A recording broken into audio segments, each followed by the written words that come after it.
Should be on. Great. Hello, everyone. Good morning. My name is Jeroen Oudenaardt. I'm a postdoc at MIT, and I'm specifically working on machine learning for the NASA TESS mission. TESS, or the Transiting Exoplanet Survey Satellite, is a photometric space mission in search for exoplanets, or more generally seen for stellar variability. Now, just to give a bit of an overview, as we are a diverse audience ranging from cosmologists to stellar astrophysicists, stellar variability is the changing brightness of stars over time, and this can be caused by a variety of reasons. Some of them we already saw earlier, such as supernovae or exoplanets. Now, if we are actually looking at a star and we would observe it for a prolonged period of time, you could see that the brightness changes. One of these things is exoplanets or binary stars. So this is caused by extrinsic variability, so by external phenomena. The other possible cause for stellar variability is intrinsic variability. And here we can actually see that the brightness of stars changes as a result of physical changes within the star itself. And this is what we are particularly interested in. What I'm showing here are some examples of pulsating stars. And these are interesting for us because actually by studying these, we can probe their near-core properties. And therefore, our goal is to, in the TESS mission, identify as much of these pulsating stars as possible.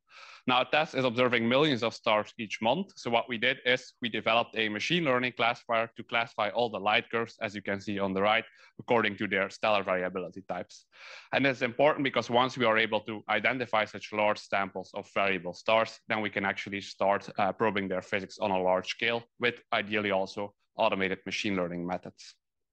Now, here I'm showing a couple of examples of the light curves we're interested in. The labels don't exactly matter, but you can see some are much more sinusoidal looking, some are more stochastic, or some are, don't actually show any periodicity at all.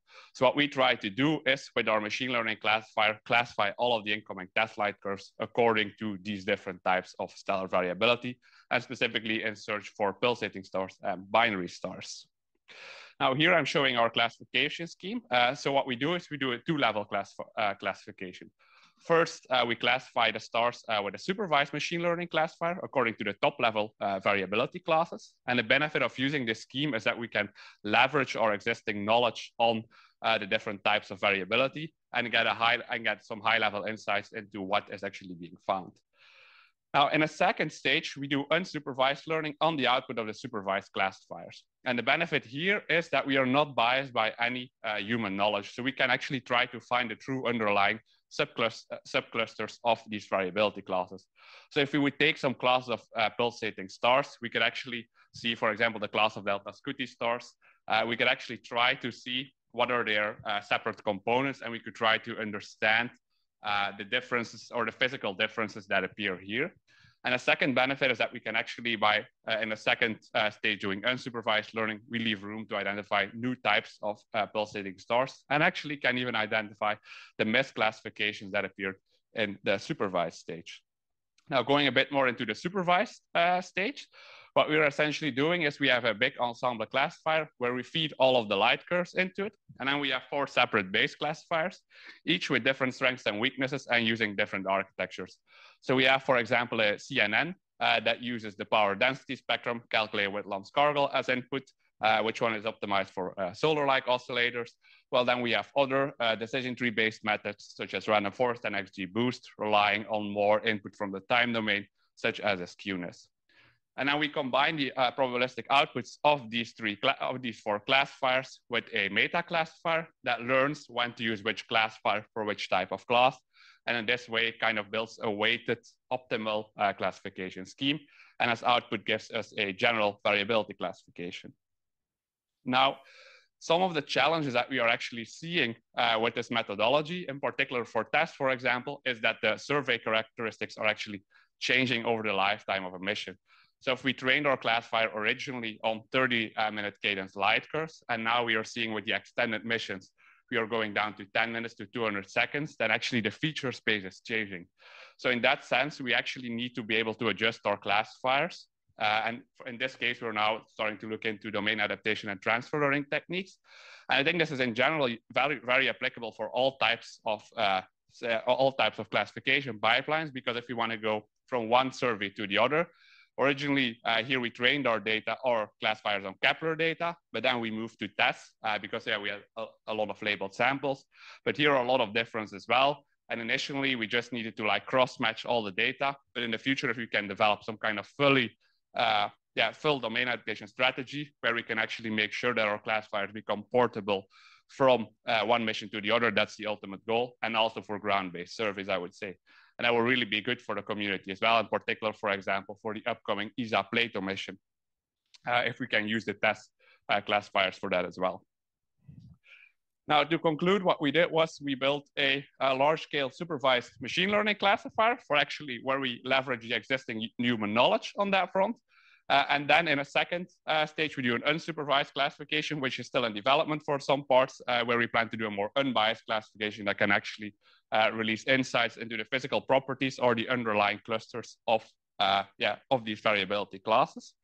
And this is important because getting all these large samples of pulsators will serve as this will actually be the first step in doing automated astrostatic modeling and starting to determine all the properties for these massive amounts of pulsating stars. Thank you.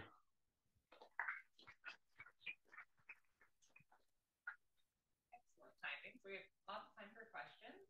First, I will see if there are questions in New York. Yeah, please go ahead. Can you turn the microphone up? This mic might be bugged. Is it okay now? Yes. Okay. So the input is the raw light curve. Yeah, exactly. What's the?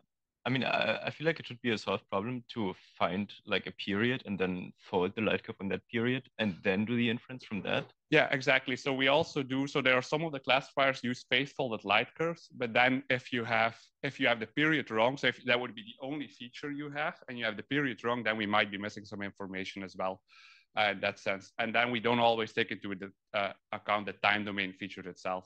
So therefore, we kind of use a mixture between all the different types. One of them, we feed the full periodogram, for example. So the amplitude spectrum to one of the classifiers, and then the classifier can learn to identify the specific important features for each type of star. Yeah. So, but then the other, some of them use indeed the phase folded light curves as well.